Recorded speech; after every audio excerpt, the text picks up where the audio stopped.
In the heart of the African savanna, where whispers of ancient legends danced among the tall grasses, there lay a village veiled in mystery and tragedy. Its name was Simbi, a place where the old tales spoke of curses and the wrath of the elements. And so the story begins. In the fading light of dusk, the village of Simbi bustled with activity. The air was thick with the scent of roasting meat, and the sound of laughter echoed through the streets. At the center of it all stood Chief Kofi's grand hut, where the celebration was in full swing. Inside, the villagers danced and sang, their voices rising in harmony with the beat of the drums. Chief Kofi, a stout man with a booming voice, sat on his throne, a goblet of wine in his hand. As the night wore on, a figure appeared at the edge of the village. It was an old woman, her back bent with age and weariness etched into the lines of her face. She approached the chief's hut, her steps slow but deliberate. "Please, kind souls," she called out, her voice barely above a whisper. "Spare a morsel of food and a place to rest for tonight." But the villagers turned to stare at the old woman, their expressions ranging from curiosity to disdain. Chief Kofi frowned, his brow furrowing in irritation. "Be gone, old woman," he boomed. "We have no time for beggars in our midst." The villagers murmured in agreement. Their eyes narrowed with suspicion. But one woman, a kind-hearted soul named Adina, stepped forward. "Fear not, grandmother," she said, her voice gentle. "You are welcome in my home."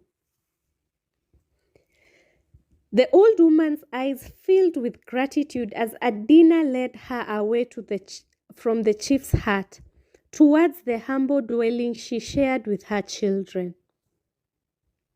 Inside Adina's home, the old woman sat by the fire, her hands trembling as she warmed them.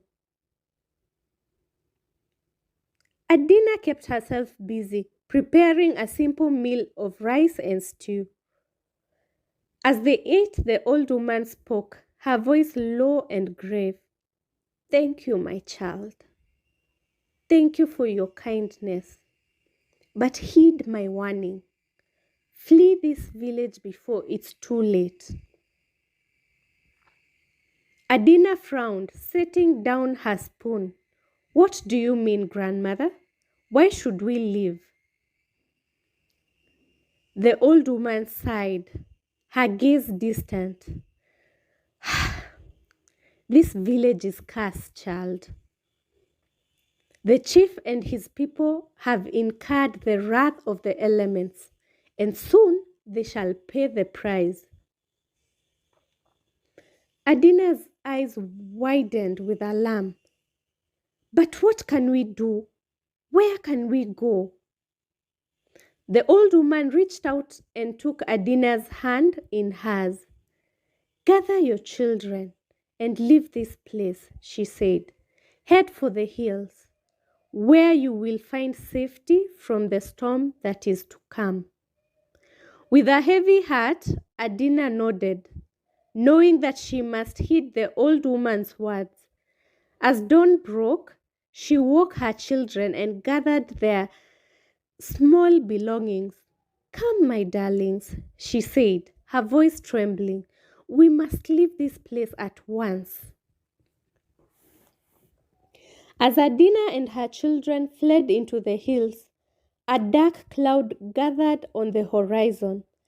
Thunder rumbled in the distance, and lightning split the sky. Back in the village of Simbi, the villagers continued unbattered. But as the storm grew nearer, a sense of unease settled over the villagers. Chief Kofi stood on the steps of his hut, his face grim as he watched the approaching tempest. "Prepare yourselves, my people," he shouted. "The storm is upon us." But it was too late. With a deafening roar, the heavens opened up, unleashing a huge amount of rain upon the village. The wind blew and the earth shook as the fury of the elements descended upon Simbi. Huts were torn apart, trees uprooted, and the ground beneath their feet seemed to tremble with rage.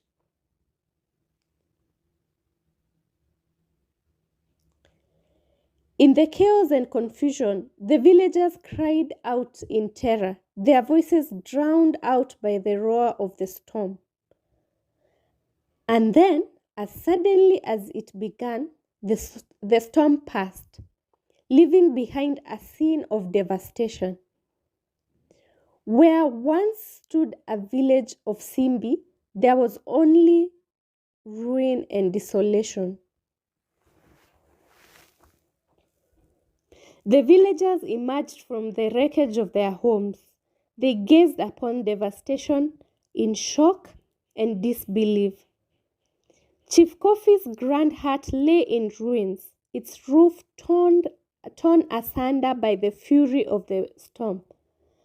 But amidst the destruction, something miraculous had happened. At the center of what was the village square, there lay a vast expanse of water, shimmering in the sunlight like a jewel in the desert.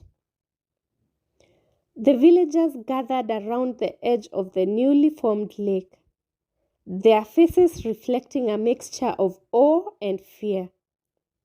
Some whispered of curses and ancient prophecies, while others spoke of the healing powers of the water. But for Adina and her children, there was only relief and gratitude. As they stood on the shore of the lake, they knew they had been spared from the wrath of the elements, thanks to the kindness of the stranger. And so, the legend of Simbi Nyaima was born, a testament that of the enduring power of nature and the consequences of cruelty. For generations to come, the villagers would tell the tale of the old woman who warned them of a storm, and the village that was lost in the depths of the lake.